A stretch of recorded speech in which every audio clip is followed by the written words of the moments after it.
Front and Center. Front and Center.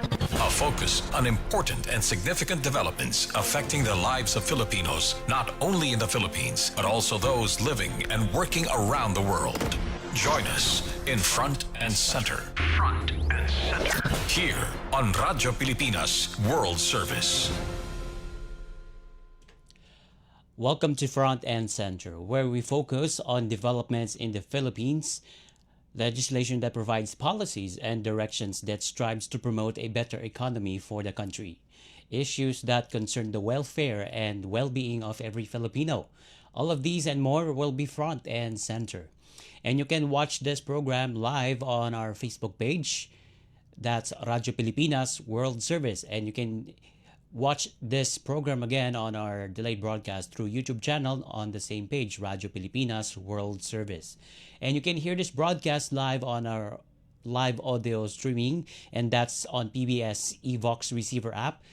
And you can also hear this program through our shortwave frequencies on our English service. That's 15.640 megahertz, 17.750 megahertz, and 21.720 megahertz, and that can be heard from 200 to 330 hours UTC. And this is your host, Jerome Toledo. Let's begin Front and Center here on Radyo Pilipinas World Service. Front and Center. Front and Center. Here on Radyo Pilipinas World Service. And as of the moment, this May 7th, President Ferdinand Marcos Jr. is now in Cebu to attend and host the 48th ASEAN Summit, particularly in Lapu-Lapu City in Cebu. So the president arrived there in advance, that's in ahead of critical meetings with regional leaders under the country's ASEAN chairmanship, or the Association of Southeast Asian Nations. And the Cebu summit that President Marcos Jr. along with ASEAN leaders will attend is being held in a scaled-down style due to President's request to save expenditures in light of ongoing global uncertainty that's caused by the Middle East crisis. And the Foreign Affairs Department said the government has saved a lot of finances by reducing the summit and moving a considerable number of preparatory and working level discussions to virtual platforms. And if you can recall, President Marcos Jr. requested that the summit be scaled down to a skeletal level, so that it can save a lot of money, because we are dealing, and right now we are currently dealing with the effects of the rising oil prices caused by the Middle Eastern countries, or Middle East crisis rather. And regarding that matter, Assistant Secretary Dominic Xavier Imperial, the Assistant Secretary and as ASEAN 2026 spokesperson, he said that the preparatory sessions, which were originally slated to begin earlier this week, were limited, with several conversations taking place via video conference. Meanwhile, on the executive branch, Executive Secretary Ralph Recto, which chairs the ASEAN National Organizing Committee, has ordered a rethinking of hosting arrangements, such as moving over 650 meetings online and reducing non-essential events. And President Marcos Jr. rebuffed requests earlier this year to suspend the meeting, citing the importance of regional coordination in the face of global issues. Meanwhile, the president had previously stated that food security, energy stability, and migrant labor protection will be the Philippines' top priorities at the conference, and he said that earlier this year. So that's when the Middle East crisis erupted. So those are the agendas that will be discussed and tackled in the 48th ASEAN Summit that will take place in Lapu-Lapu City in Cebu. And regarding that, the palace has announced a non-working holiday in triple cities, such as in Cebu, or Cebu City rather, Mandaue City, and Lapu-Lapu City, and also the Cordova municipality. That's on May 6th to 8 to support the regional meeting. Since we are talking about the agendas to be discussed there in the regional summit, um, on its 48th year or 48th edition, Philippine President Marcos Jr. or Ferdinand R. Marcos Jr. identified food security, energy stability, and the protection of Southeast Asian nations as priority concerns for the 48th ASEAN Summit, which the Philippines will chair this year. So, if you can recall, Myanmar withdraw from the from taking the chairmanship of the ASEAN due to the ongoing civil war in that particular country. So alphabetically, Philippines is next there. So the Philippines will now is now the host of this year's summit. And meanwhile, the chief executive stressed the importance of regional solidarity in the face of rising global price or global threats, rather, in a video message released ahead of the summit. And the president acknowledged that ASEAN's resiliency in recent years, but emphasized that the work is far from over as the organization navigates an increasingly difficult global climate that necessitates ongoing cooperation. And on this 48th year, which under the theme Navigating Our Future Together, President Marcos Jr. stated that the Philippines is dedicated to leading ASEAN towards a peaceful, prosperous, and people-centered future based on unity and ASEAN centrality. And the president listed energy security as a significant agenda item there, especially in light of global supply interruptions caused by the ongoing Middle East conflict. And the food security will also be a prominent priority, with President Marcos Jr.'s advocating for steps to ensure the free movement of basic foodstuffs, while simultaneously strengthening supports for farmers and micro, small, and medium-sized companies or MSMEs. And the chief executive emphasized the significance of protecting ASEAN people working and residing overseas, at the same time acknowledging their contributions to regional economies. And the president also hailed Timor-Leste's expected full membership in ASEAN, calling it as a demonstration of the bloc's continued importance and commitment to multilateral cooperation. So if you can recall, last year, Timor-Leste officially ascended to being a member of the Association of Southeast Asian Nations.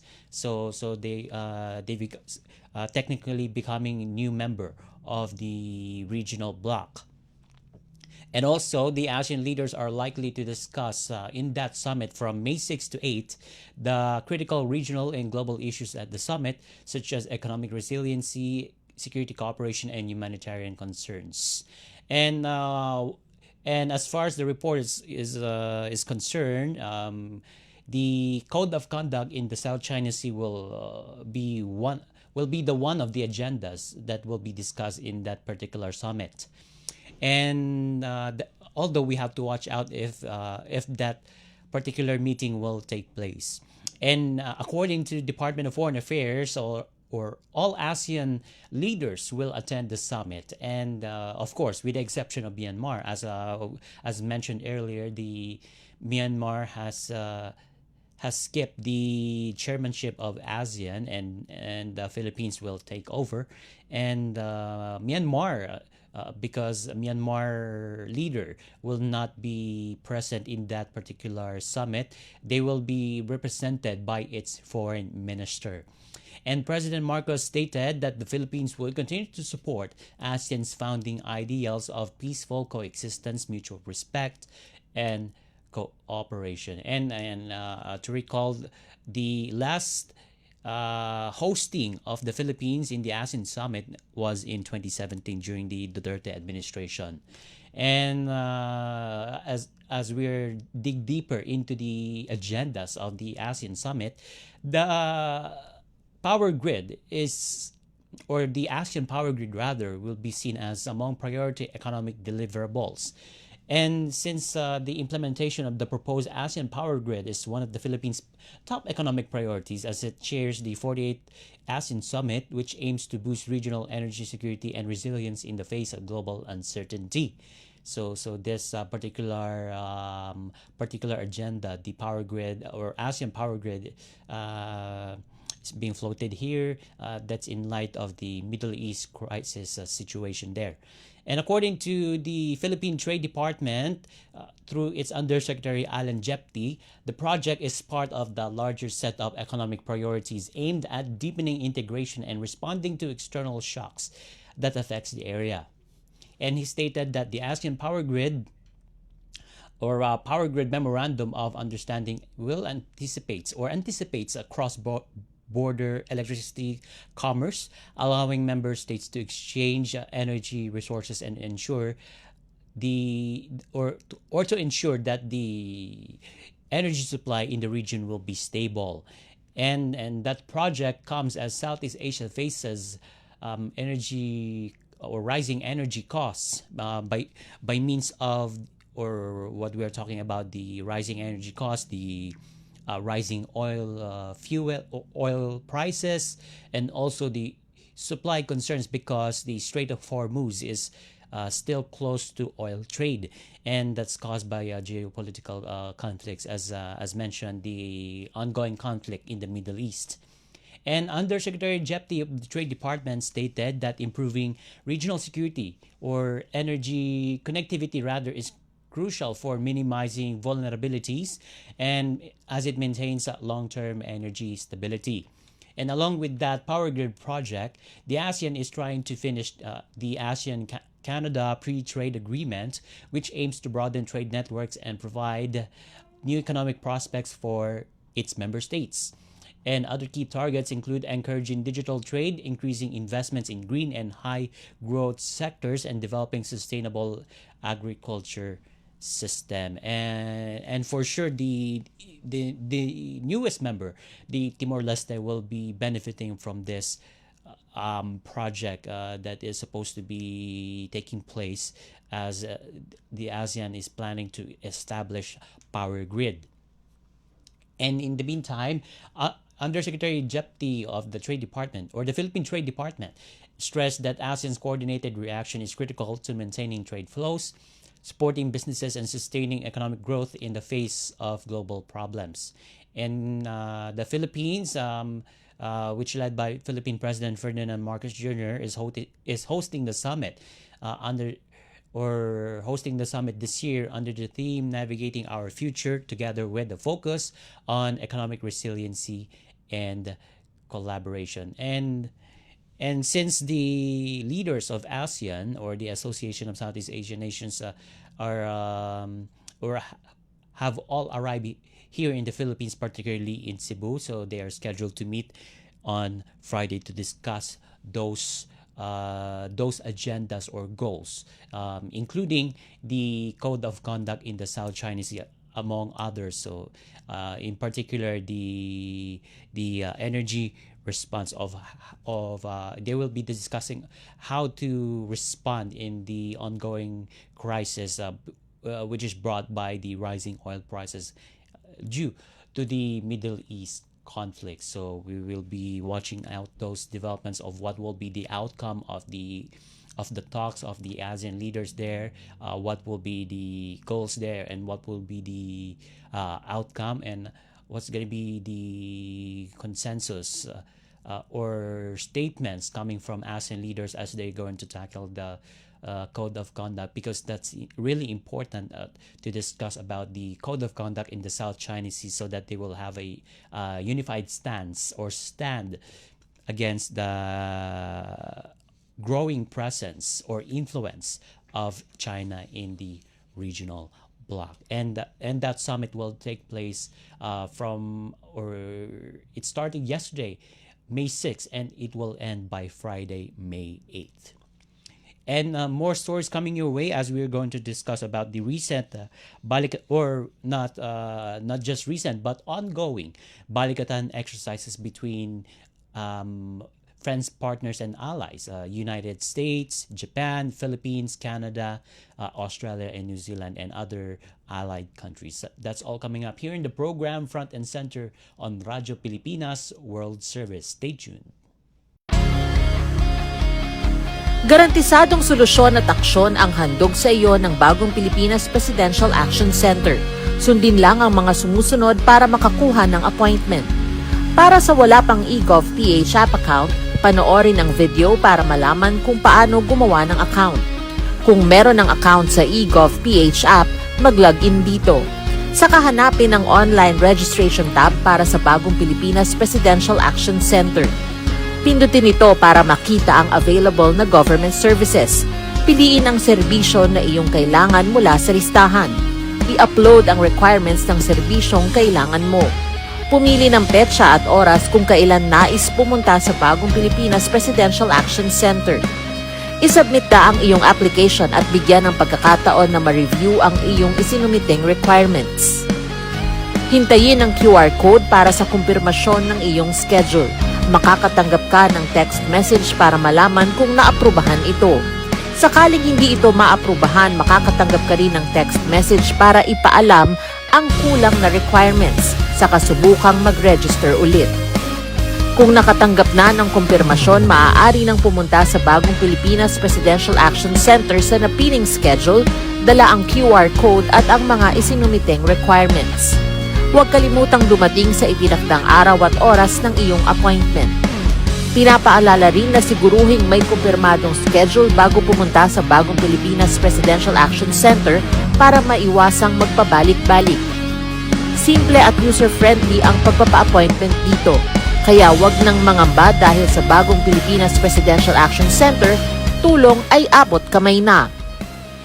Mabilis ang trivia, dagdag talino. Heto na ang Dagling Kaalaman. Nasubukan niyo na bang gumamit ng QR codes? Ang QR codes o Quick Response Codes ay naimbento noong 1994 ni Masahiro Hara, isang engineer ng Japanese company na Denso Wave. Pangunahing layunin nito ang pag-label at i-track ang automotive parts. Sa pagnanais na maikalat at makatulong ito sa lipunan, isinulong ng Denso ang Advanced International Standardization at ginawang open source ang technology. At ngayon, ito ay ginagamit na sa lahat, mula sa mobile payments hanggang sa restaurants, event tickets at authentication system. Kaunting kaalaman na malaking dagdag talino. Abangan muli ang susunod na Dagling Kaalaman. Itinuloy na po natin ang zero balance billing. Libre po. Ibig sabihin, ang serbisyo sa basic accommodation sa ating mga DOH na ospital, wala nang babayaran ang pasyente. Po, ang dami pong challenge, hindi po namin alam kung saan namin kukunin, ganon, nag-iisip kung paano namin mababayaran. Siyempre po, masayang masaya, super saya po dahil na zero billing po kami. Opo, malaking ano po talaga, malaking tulong po. Mabilis lang din po. Bayad na ang bill ninyo.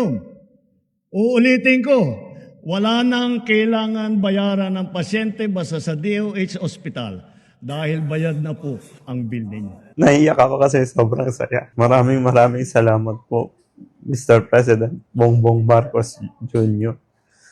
Hindi kami nagkamali ng taong ihinalal. And welcome back to Front and Center here on Radyo Pilipinas World Service. Still with me, Jerome Toledo. And now we're going to discuss about the ongoing Balagatan Exercises 2026 as President Ferdinand Marcos Jr. attended or observed the joint maritime strike operations conducted under Balikatan exercises this year, highlighting the Philippines' growing defense capabilities and deepening cooperation with the United States or US and other allied forces. And the Malacanang shared photos of President Marcos Jr.'s observation in the Camp Aguinaldo in Quezon City as he witnessed the activity featuring the Joint Task Force Maritime Strike, where Philippine and U.S. forces carried out coordinated operations to detect, track, and engage simulated maritime threats. And the maritime strike component forms part of the broader Balikatan drills, which an annual exercise between the Philippines and the United States aimed at strengthening interoperability and enhancing military readiness. And during the activity, the participating forces from the United States and the Philippine military integrated various assets, which includes naval platforms, aircraft, and ground-based systems to execute synchronized maritime strike scenarios. And the drills also emphasize joint planning and command and control processes, which enables participating units to coordinate actions in complex and dynamic operational environments. And the Balikatan is considered among the largest iteration of the exercise as the annual joint military drills to date, which involves thousands of troops from both countries and participation from allied nations, reflecting a growing network of security cooperation in the region. And in addition to maritime strike operations, the exercise includes a range of activities such as humanitarian assistance and disaster response, or HADR, air and missile defense, and cyber defense training. So those three cores of the Balikatan exercise. So that's the HDR, or humanitarian assistance, and as well as the missile and air defense and cyber defense training. And those are designed to simulate real-world scenarios and enhance the ability of participating forces to respond to both traditional and non-traditional security challenges. And that serves that particular exercise as a platform to deepen defense partnerships and build trust among two countries.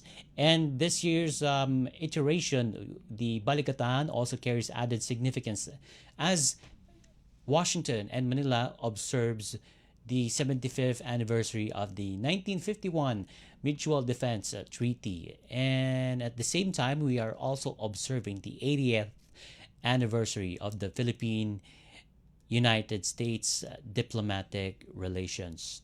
So since we're talking about the Balikatan exercise, so the 41st iteration included of approximately 10,000 U.S. troops and 7,000 Philippine personnel or military personnel. So a total of 17,000 troops participated in this year's Balikatan exercises, which makes it the largest and most complex iteration to date. And not only or for the first time, rather, the Japan and Canada has joined in the Balikatan exercises from being an observer or observing country. Now, in this year's Balikatan exercises, Japan and Canada become active member, which involves actively participating in the exercise. And other participants, including Australia, France, and New Zealand. And on that exercise, the missile capability were showcased in that exercise. So such as the demonstration of a newly acquired Indian-made BrahMos missile system. That's a hypersonic missile system that which we have bought from India, and it's considered one of the most powerful and fastest missile ever made. And also included in that particular exercise is the Type 88 anti-ship missiles, which the Japanese Self-Defense Forces has, and they've conducted a historic live fire of the system here in the country. And also, the Typhoon system. We just read it as a typhoon, but it's actually Typhoon system of the U.S. military or U.S. Army. It was, or one of its missiles has been launched in that particular system, and that particular missile was launched from a civilian airport in Tacloban City, and it landed in Laor, Nueva Ecija. So that's more than 600 kilometers away. So those are the highlights of the Balikatan exercises. And also, for the first time, U.S. Space Force Guardians were fully integrated into the Joint Task Force to rehearse space domain awareness and operational level planning. So they not just the U.S. Army, the U.S. Navy, U.S. Air Force. Now, the U.S. Space Force is now included in the Balikatan exercises. So all of the military units of the United States military or armed forces is now complete and now participating in the military exercises this year. And regarding that particular discussion, we will have a resource person to discuss more of that in details. And that's all coming up when we come back here in the program, Front and Center on Radyo Pilipinas World Service Station. Mabilis ang trivia, dagdag talino. Heto na ang Dagling Kaalaman. Alam nyo ba, sa mga PhilHealth covered cases, mayroon ng zero balance billing o no balance billing. Paano ito gumagana? Simple lang. Magpa-admit sa ward ng DOH-accredited hospital. Ipakita ang PhilHealth ID o MDR, pati na rin ang government-issued ID at admission documents. Dumiretso sa PhilHealth Help Desk para sa verification at processing. At paglabas mo ng ospital, covered na ng PhilHealth ang room and board, doctor's fees, lab tests, operating room, at gamot mula sa pharmacy. Layunin nito ay mas pantay, abot kaya, at tuloy-tuloy na serbisyong pangkalusugan para sa lahat ng Pilipino. Kaunting kaalaman na malaking dagdag talino. Abangan muli ang susunod na Dagling Kaalaman. Alright, welcome back to Front and Center here on Radyo Pilipinas World Service. Still with me, Jerome, and I believe we have now on the line the international studies expert, Professor Renato De Castro. Good morning, Professor De Castro. Thank you so much for accepting this invitation. This is Jerome Toledo of Radyo Pilipinas World Service Program, Front and Center. Good morning, Jerome. How are you? Yeah, I'm doing great. And hello, Jerome. Yes, I'm here. I would like to discuss in details regarding the Balikatan exercises 2026. So first things first, Professor De Castro, what makes this year's Balikatan exercise so significant? Well, first of all, of course, you have the participation of 7 countries. No, first because originally Balikatan was considered a bilateral exercise between the 2 treaty allies. Yes. The United States and the Philippines. Now, of course, you have the participation and very active participation of Japan, Australia, France, Canada. What else? France, Canada, Australia, and New Zealand. So you have 7 countries. So from a bilateral, and New Zealand. I'm sorry, I forgot all about New Zealand. Sorry.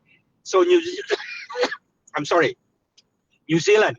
So you have the transformation of Balikatan from simple bilateral military exercise to a multilateral, meaning you have 7 other countries involved. Okay. But the most significant aspect of Balikatan, Jerome, participation of Japan. Yes. So this really transformed Balikatan into something else, and also a reflection of the change in Japanese foreign and defense policy since, of course, the end of the Second World War. So, of course, we go back into history. When Japan regained its independence, sovereignty in 1951, under the auspices of what we call the San Francisco Peace Treaty, Japan adopted a pacifist foreign policy.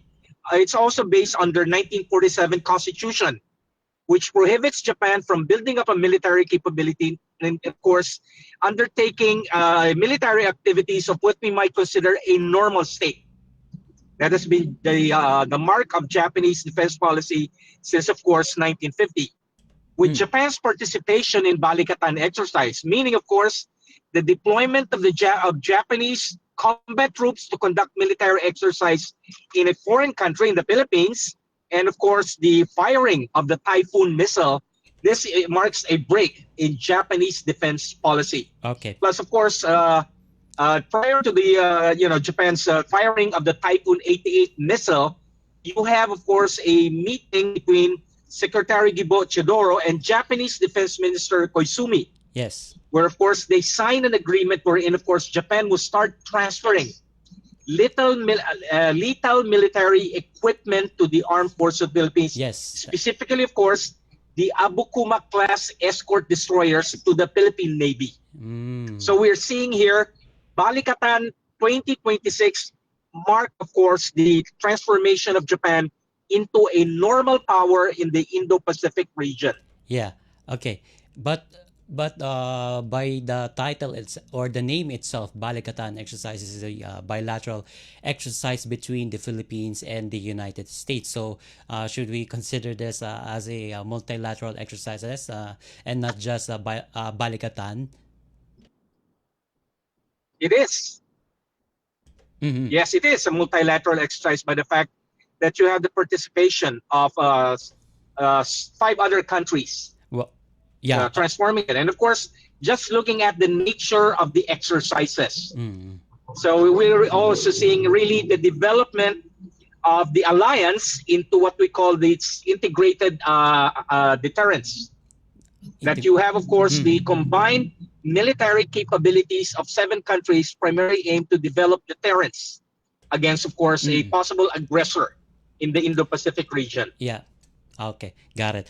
Also included in one of the highlights of the exercise is the launch of Typhoon missiles, and it was launched from its firing point in a civilian airport in Tacloban City, and it landed in the town of Laor in Nueva Ecija. So, how do you view that kind of, or let's say, achievement on that military exercise?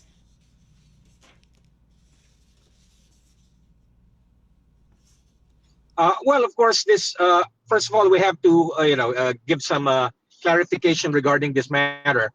The Typhoon launcher was been deployed here in the Philippines since 2024 by the United States Army. So this is the first time, of course, that the system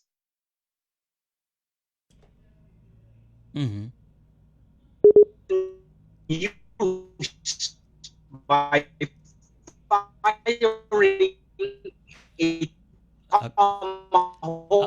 Okay, missile Professor De Castro. from Lake Exhibition.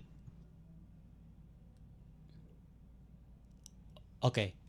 I think we're going to reestablish our line with Professor De Castro. So we'll have a short break Of here. a strategic system, and that is, of course, the Typhoon. Okay. Yes. Yeah. Okay.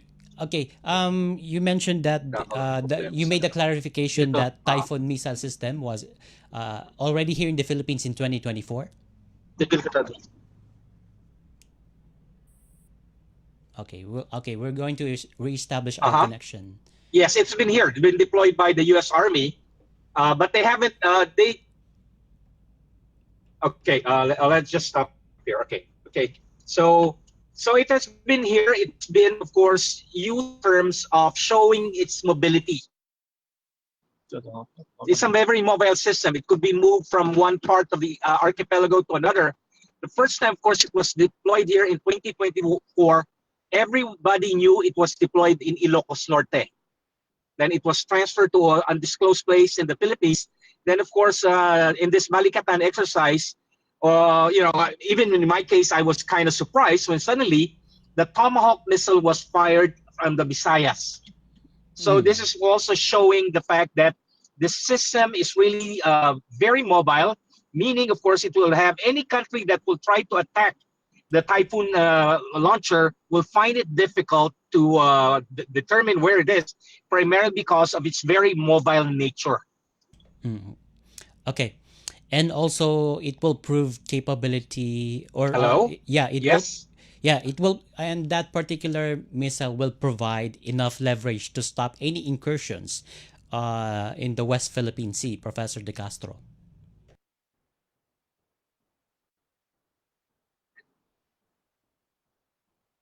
Not necessarily. I mean, any third party that, of course, is intent of committing acts of aggression against the Philippines will take into account that we have the system here.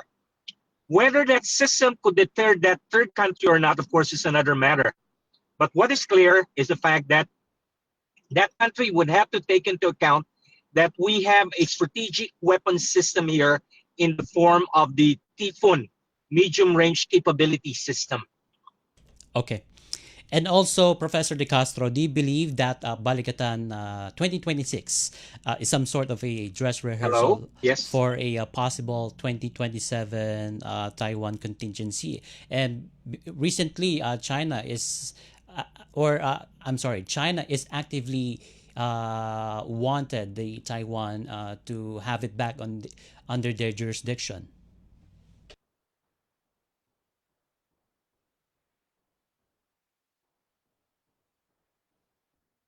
Well, definitely, of course. Just let's look at the number of military exercises that, of course, been conducted in northern Luzon and even in the Batanes. Of course, the Philippines, the United States would often say, that's a euphemism, that it's not directed against a third country. But just looking at the location and looking at the weapon systems that have been tested, not just a Typhoon. Of course, we also tested our BrahMos. We also conducted anti-landing, anti-amphibious military exercises along the coast of Luzon. And of course, yesterday, what is, again, another significant aspect of Balikatan 2026 is the firing of the Type 88 missile by the Japanese Ground Self-Defense Force. And of course, if you've seen the video released by the Armed Forces of the Philippines, we could see the accuracy of that missile system that the Japanese Self-Defense Force tested here in Luzon. It was able to hit a target about 175 nautical miles away from northern Luzon, from Paway, Ilocos Norte. Okay, one last point, Professor De Castro. Do you see next Balikatan exercises to become more intensive? Okay, yes.